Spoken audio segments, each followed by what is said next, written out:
God. Greetings to you in the name of Jesus Christ, our Lord and Savior. Iran is one of the most talked about nations in the world today. But did you know that Iran appears in the Bible thousands of years ago? In the Bible, Iran was known as Persia. From the Old Testament to end time prophecy, Persia plays a surprising role in God's plan. In this video, we will explore Iran in biblical history, role of Persia in the life of Israel, and end time prophecy about Persia. What does this mean for believers today? Point number two, Iran in the Bible.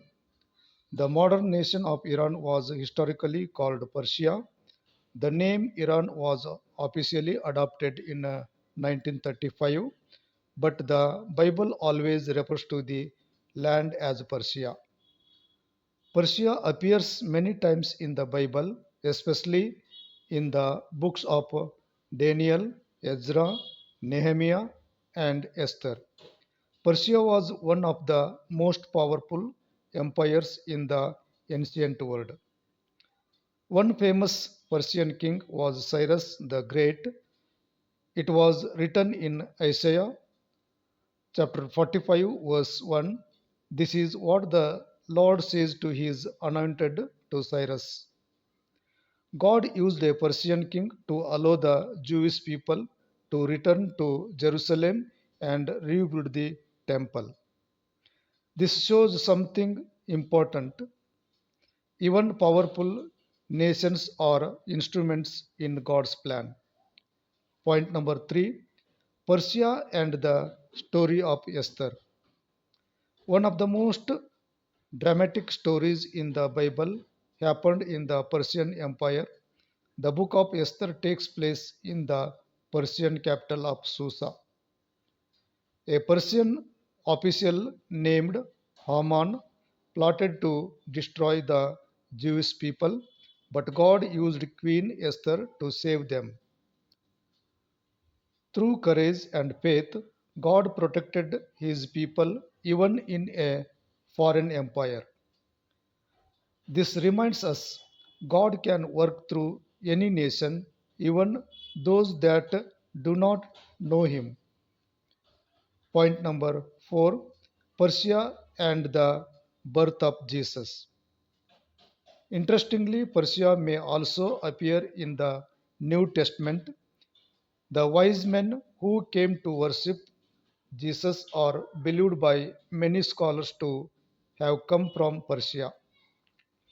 These were scholars and priests from the eastern lands. They followed the star and came to honor the newborn king. So the land of Persia was present even at the beginning of the gospel story.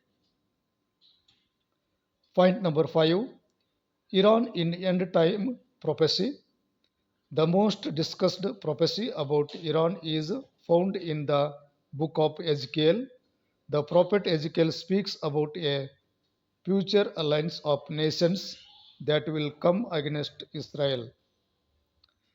This was mentioned in Ezekiel chapter 38, verse 5. Persia, Cush, and Put will be with them, all with shields and helmets.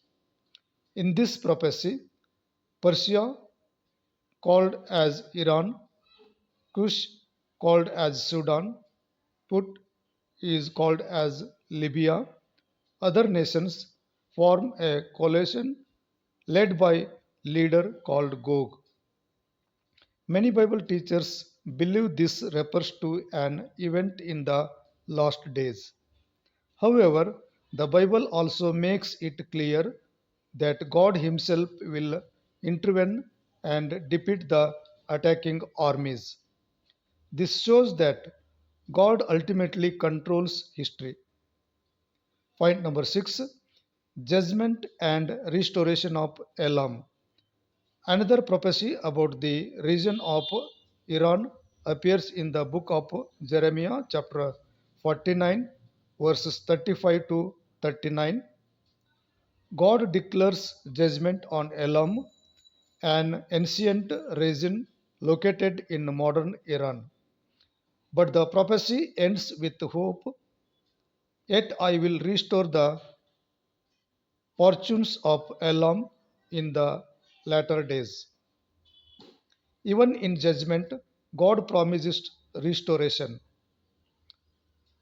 Point number 7. What this means for Christians. What should believers learn from these prophecies? Three important lessons. Number 1. God controls world history. Empires rise and fall, but God's plan continues. Number 2. Prophecy reminds us to stay spiritually alert.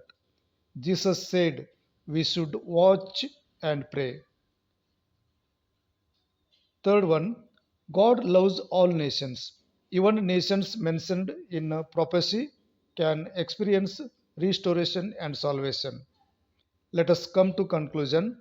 Iran, known in the Bible as Persia, has been part of God's story for thousands of years.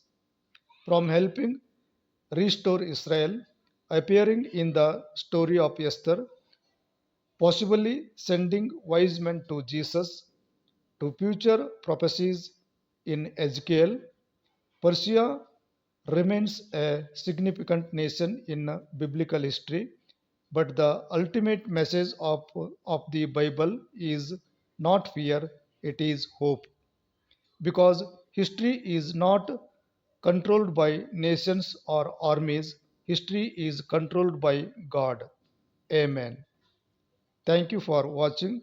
If this video helped you understand the Bible better, please like, share, and subscribe to the channel for more Bible studies and Christian teachings. May God bless you.